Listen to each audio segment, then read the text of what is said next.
The question that I probably got asked the most is, how much did your Cummins swap cost? So in this video, I want to take a look at everything that I've spent and give you a ballpark of how much it would cost. If you could be so kind as to smash that subscribe button, I would really appreciate it. I'm so close to 1,000 subscribers, and that would be a huge milestone for me. Anyways, let's get right into it.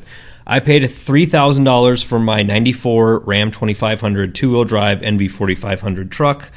I sold about $500 worth of parts off of it, so we're at $2,500 cost on the truck. Upon inspection at 450,000 miles, I realized that it needed at least a bottom end rebuild. So I ended up spending about $400 on the bottom end rebuild, which is talking about rod bearings, main bearings, piston rings, and a full seal kit. So head gasket, valve stem seals, all the little bits. Also wanted to purchase new accessories, so I purchased a new cooling fan because the old one was bent, new oil pan, old one was bent again, a new clutch, new flywheel. We went with a 13-inch flywheel and clutch from Luke, new water pump, AC compressor, master and slave cylinder combo, as well as a starter from a 6.7. That all ran me about $1,100. Definitely decided I wanted to do a head job of some sort. Looked into it and decided that I wanted it decked, meaning resurfaced, and also having the valves looked at. So I had the valves machined to the seats. They determined that they did not need to be recut, did not need new seats, and there was negligible amount of guide play. So that was about $600. I paid about $1,400 for a whole transmission rebuild kit and shaft, which is completely unnecessary. I should have taken it down and seen what parts, bearings, seals, etc. I needed and gone from there. But anyways, I just bought the whole kit, which was $1,000 from Torque King 4x4, as well as a main shaft with the 23 spline, which is not the right one I needed. So I paid about $1,400 for that. Don't buy that. I wasted way too much money on that. Here's where you can divert a little bit from what I did. You can buy the Rockbug kit. Rockbug Industries is an Australian company, and they make basically a insert you would put into the Toyota transfer case that accepts a Dodge 4x4 main shaft into it with the adapter plate so that you wouldn't have to do what I did. If you choose to get your main shaft resplined, you have to rebuild the transmission. There's no way to get it. You have to put the new gears and the new everything on that new output shaft. So you can do one of the two. The Rockbug kit, I believe, is around $1,500 to $1,800 if I remember correctly. Their website is down currently, but it will be up. The swap kit I purchased from Dustin, $6,300. This is what it included. All the intercooler piping. So we're talking about V-band, silicone, the template to cut through the front clip in order to get the pipes welded in there as part of the intercooler piping. Mandrel bent piping, new motor mounts, an air filter box, the rubber mounts for it, and a filter, stainless steel pickup tube for the fuel pump from in the Toyota tank, which eliminates the Toyota one. Mechanical fan relocation mount with new bearing, weld-in plates for the steering brace relocation, half-inch spacer for the steering box, power steering hose with adapter. It's a little brass fitting that'll go in the Dodge power steering with the flared end contouring to it so it makes a good seal.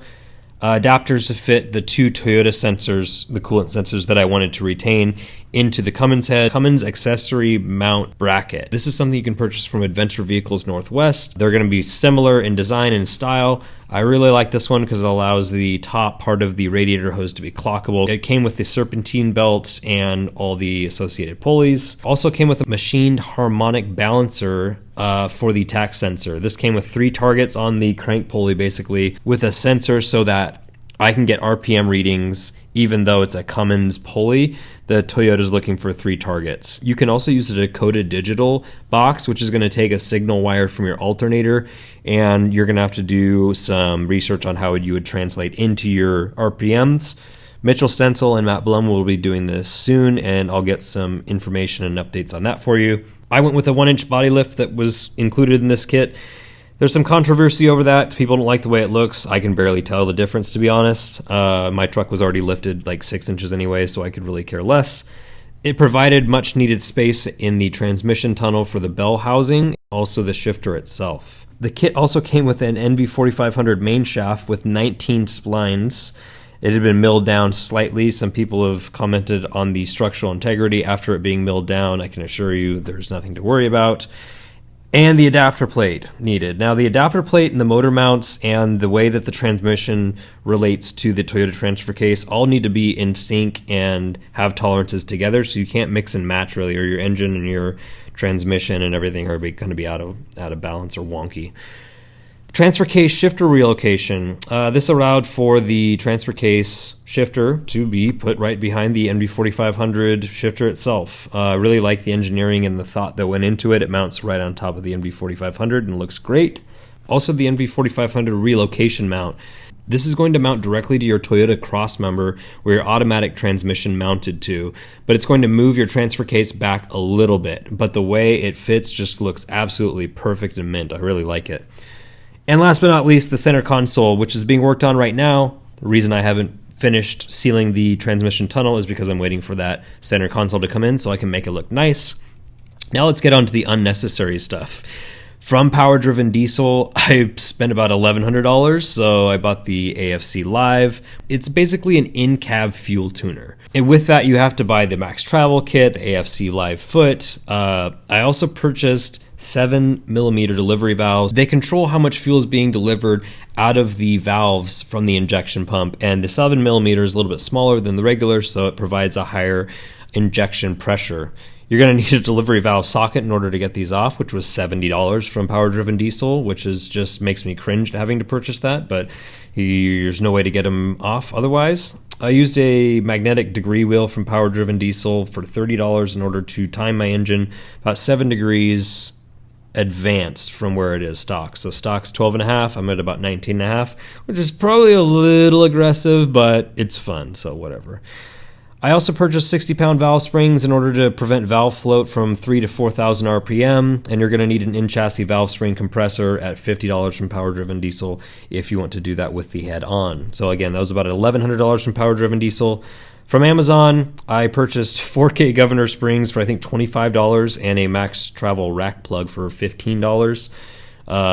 Governor springs I think you can pretty much get from anywhere. You just need to make sure you put all 3 in if you're doing, well, let's say all 6 in if you're doing 4K and only 4 in, or 2 sets of 2 if you're doing 3K.